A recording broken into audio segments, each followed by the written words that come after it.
everybody. I'm Mekdela, and in this program, I have served people living in Brooklyn within food apartheid. But before getting into that, I want to locate myself. That was the number one lesson I learned in social journalism, was that by sharing where I came from, other people could share with me. I joined this program from the MAJ program initially. It was at orientation that I heard from Jeff Jarvis and Carrie Brown and was convinced that I needed to switch programs. Prior to joining Social J, had experience in marketing and photography, media criticism and data. I also had experience in being a Black woman in America, being a first-generation American. And it was that made me not really be very trustworthy of news myself. I joined the journalism program to understand how I could better journalism because I never felt like it was really serving my community with authentic and important information. And so when I was tasked to choose a community to serve in this program, I started with the issues that I was facing myself. I lived in Brooklyn for 7 years, and I had a hard time finding fresh, affordable food access in Bedford-Stuyvesant, Brooklyn. And so when I first started looking into this issue, I came upon the term food deserts, which is probably the term that most people are more familiar with. It is the one that the USDA uses to describe the issue, and it means that it's low-income areas where 1/3 or more of residents live over a mile from a store that sells a healthy, affordable food. There's a lot of new initiatives that help try to tackle this issue that I found. In New York City, that big green area is where I live. Bedford-Stuyvesant also includes Prospect Park and Flatbush, some areas in Crown Heights.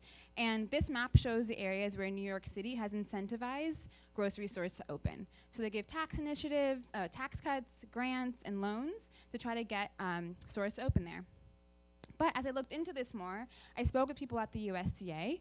Shelley, who is this chief food assistance branch of the Economic Research Service, told me that although the initiative tries to get grocery stores to open, they actually know through studies that price, preference, and time for preparation are actually larger drivers of getting people to access fresh food than just opening a grocery store.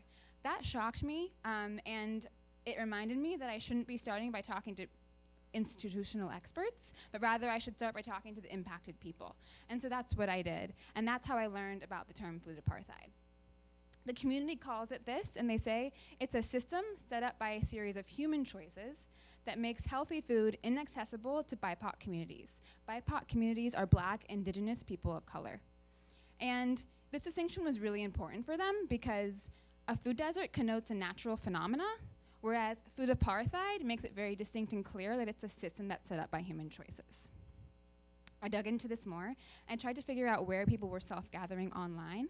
And I found some Facebook groups and some online forums, namely Black Farmers Nationwide, which was a huge one that I learned a lot about the history of land grabs nationwide. But when I tried to actually look into what was happening locally, all the information was offline. I wasn't finding online information. So I had to walk around.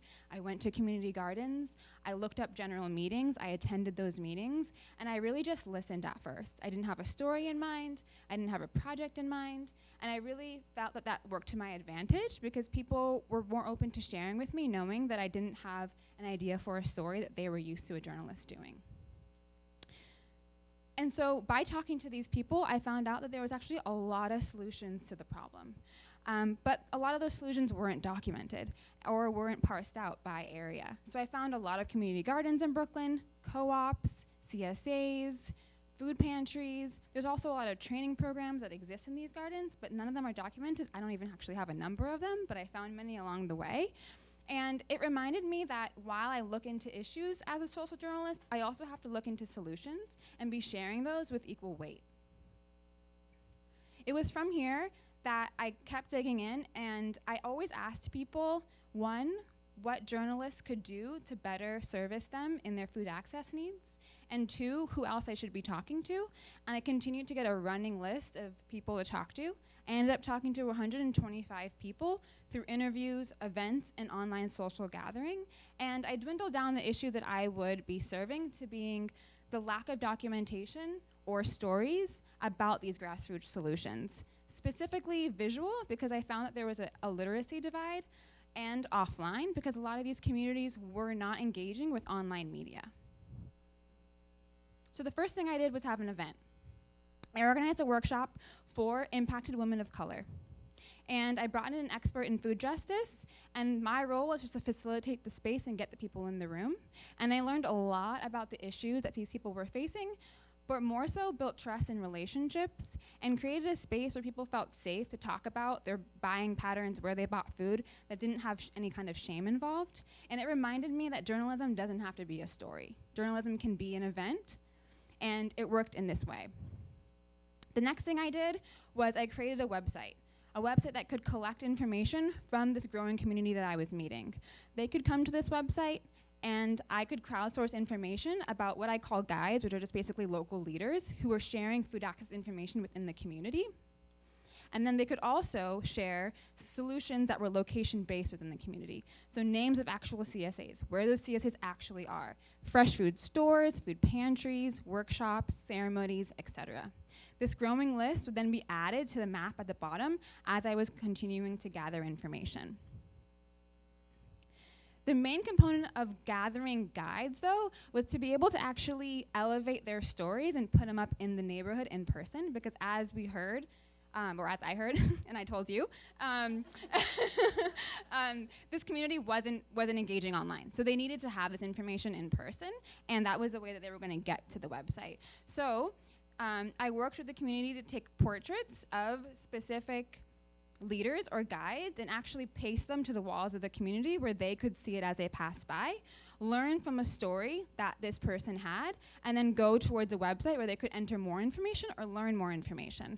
This is Sade Mims. She's actually an accessories bag designer, but in her spare time, she gathers her community in community gardens and shares information with them about food access and about how they can get involved. I was really affirmed in the approach that I took from a lot of people. This is one of my favorite responses I got from Aishma Harris, who is the product director at East New York Farms, who said that she's used to getting calls from journalists and individuals on a weekly basis who ask her for information on how she runs the programs at her farms, how she impacts people, but the gardeners that work with her never see those stories and those impacts.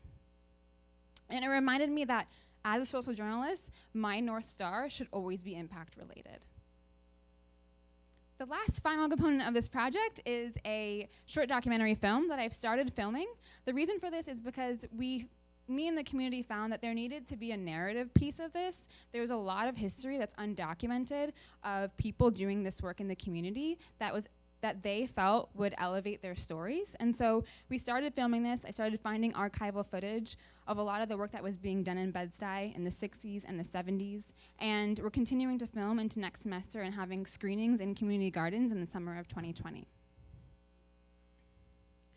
While doing all of this, I was also an engagement fellow at the city, and I could talk about this for hours.